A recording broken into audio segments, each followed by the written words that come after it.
క్రైస్తవుడు కుక్కలాంటి పరిచర్య కలిగి ఉండాలి.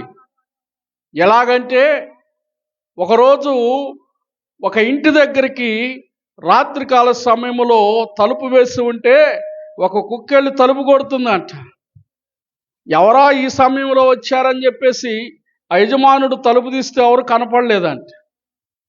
మరలా కొద్దిసేపు తర్వాత తలుపు శబ్దం వినిపిస్తే ఎవరా అని చూస్తే ఎవరు కనపడలే, కిందకి చూస్తే కుక్క కనిపించిందంట. ఆ కుక్క తనకు గాయమైనటువంటి కాలును తన చేతికి ఇస్తూ చూపిస్తుందంట.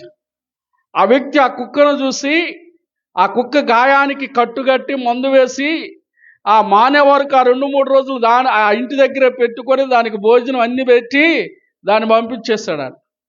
పంపించేసిన తర్వాత చాలే అనుకొని అది ఊరకుండల గమ్ముగా నాకు మేలు జరిగింది లేక చాలే అని అదేం చేస్తుందంటే ఊర్లో ఉన్న కుక్కలు ఏటికైతే దెబ్బలు తగిలినాయో, ఏవైతే గాయాలు పాలైనయో వాటన్నిటినీ ఈ యొక్క వ్యక్తి దగ్గరికి తీసుకొచ్చిన అంటే ఏ వ్యక్తి అయితే తన కట్టుగట్టి గాయాలు మాన్పాడో. అర్థమవుతుందా? కాబట్టి డాక్టర్ గారు చూసి చాలా సంతోషించి వాటన్నిటికీ కట్టుగట్టి నయం చేశాడంట. దేవునికి స్తోత్రం. అంటే కుక్కలాంటి సేవ మనం కూడా చేయాలి, పరిచర్య. ఒక క్రైస్తవుడు హ్యాపీ క్రిస్మస్ అని చెప్పుకోవటం కాదు, ఈ క్రిస్మస్కి దేవుని దగ్గరకు నేను ఇంతమందిని నడిపించాలి, దేవుని దగ్గరకు పాపపు రోగములతో పాపపు జబ్బుతో బాధపడుతున్న వారు దేవునికి తమ హృదయాన్ని ఇవ్వకుండా ఇష్టానుసారంగా ప్రవర్తిస్తూ ఆ పాపపు గాయములతో కొట్టబడుచున్న వారిని పరలోకపు రాజ్యములోనికి చేర్చాలి. కాబట్టి ఆ సావుకుడిగా ఉన్నటువంటి సంఘంగా ఉన్నటువంటి ఆ స్థలంలోనికి వారిని తీసుకురావాలి అనేటువంటి ఆలోచన ఆ కుక్కకు ఉన్నట్లుగా విశ్వాసులు అనబడుతున్న వారికి కూడా ఉండాలి. దేవునికి స్తోత్రం. హల్లెలూయా. కాబట్టి ప్రియ దేవుని బిడ్డలారా, ఈ శాస్త్రులు పరిసయ్యులు ప్రేమ లేని వారిగా ఉన్నారు. మాకు తెలిసింది చాలు, మేము కలిగిందే భక్తి అనేటువంటి స్వార్థంతో ఉన్నారు. వారిలో ప్రేమ లేదు, కనికరం లేదు, ఎదుటి వారి మీద దయ అంతకన్నా లేదు. భక్తే, కానీ ఏ భక్తిది? ప్రేమ లేని భక్తి. ప్రభు అంటున్నాడు కదా, ధర్మశాస్త్రం అంతటిలో ప్రాముఖ్యమైనది ఏదని అడిగావయ్యా, మంచిదే, దేవునికి ప్రాధాన్యతనివ్వాలని సమాధానం చెప్పి దానితో పాటు ఈక్వల్గా ఉన్న వాడేంటంటే నిన్ను వలే నీ పొరుగువాడిని కూడా ప్రేమించాలయ్యా. ఒక్కొక్కడు బాగుంటే ఓర్చుకోలేరు, ప్రక్కవారు బాగుంటే ఓరవలేరు, ఆ స్వభావం గలవారు వీరు. కాబట్టి ప్రభు వారికంటే జ్ఞానంగా బోధిస్తున్నాడని, తెలియని విషయాలు చెబుతున్నాడని, చక్కని విషయాలను ప్రజలకు అర్థమయ్యే రీతిగా తెలియపరుస్తున్నాడని వారు ఓర్వలేకపోయారు. అప్పటిదాకా మేమే జ్ఞానవంతులం, మాకు తెలియంది లేదు, బైబిల్లో తెలియని మర్మం లేదు అనుకున్నారు. కానీ ఎప్పుడైతే ప్రభువారు వచ్చారో వారిని అనుసరించడం మానేసి ప్రభువారిని అనుసరించడం మొదలుపెట్టారు. ఆ రోజుల్లో కుష్టివారి దగ్గరికి ఎవరు వెళ్ళేవారు కాదు, కానీ ప్రభు కుష్టివారిని దగ్గరగా తీసుకొని స్వస్థపరిచాడు. దేవునికి స్తోత్రం. హల్లెలూయా.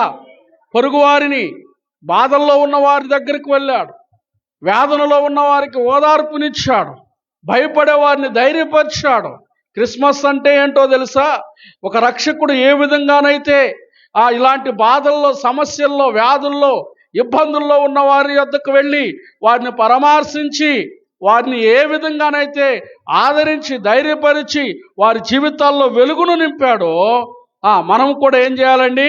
క్రిస్మస్ జరుపుకునేటువంటి మనం బాధల్లో ఉన్న వారి కొరకు, వారి క్షేమము కొరకు, ఇబ్బందులతో తల్లడిల్లిపోయే వారి కొరకు, అనారోగ్యంతో బాధపడే వారి కొరకు, సమస్యలతో తల్లడిల్లిపోయే వారి కొరకు, వీరందరి కొరకు ప్రార్థన చేయాలి.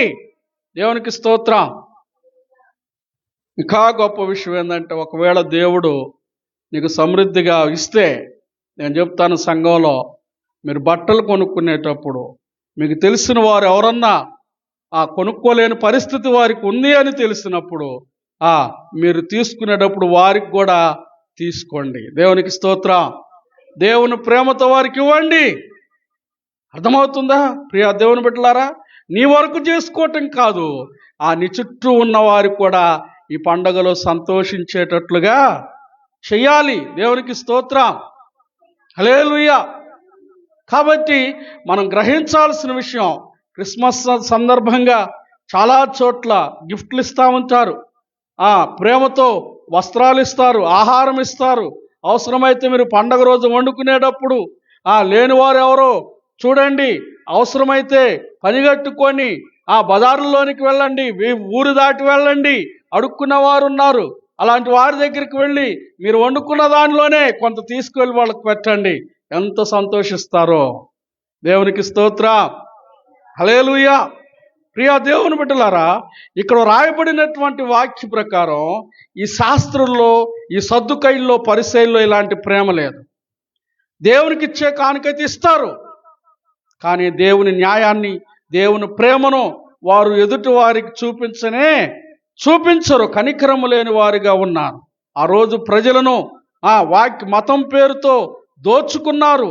ఆచారాల పేరుతో వారిని దోచుకొని ప్రజలను అమాయకులను చేసి అజ్ఞానంలోనే ఉంచి వెలుగులోనికి రాకుండా ప్రజలను మభ్యపెట్టారు.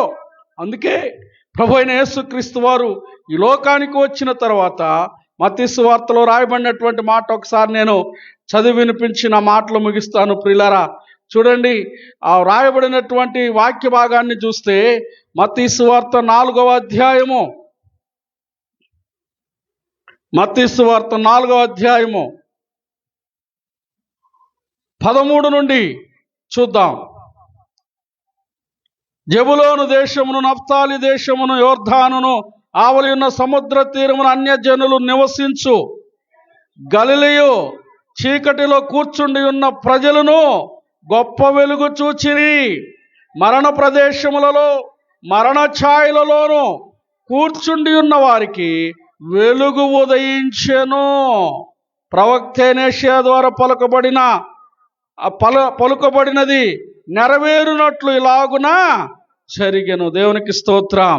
చీకటిలో కూర్చున్నవారు, మరణ ఛాయలలో కూర్చున్నవారు వెలుగును చూశారంట. ఆ వెలుగు ప్రభు అయిన యేసుక్రీస్తు వారు. ఆయన 2000 సంవత్సరాల క్రితం ఈ లోకానికి వచ్చాడు, ఈ లోకములో అందరిని వెలిగించాడు. అయితే ఆయన చేత వెలిగించబడిన క్రైస్తవులు అనబడుచున్న మనము ఈ క్రిస్మస్ వేడుకలను జరుపుకుంటున్న మనం ఎదుటి వారిని కూడా వెలిగించే ప్రయత్నం చేయాలి. శాస్త్రుల్లాగా, స్వార్థపరుల్లాగా, పరిసయ్యుల్లాగా, సద్దుకైల్లాగా స్వార్థపూరితులుగా ఉండకుండా దేవుని ప్రేమను పంచండి.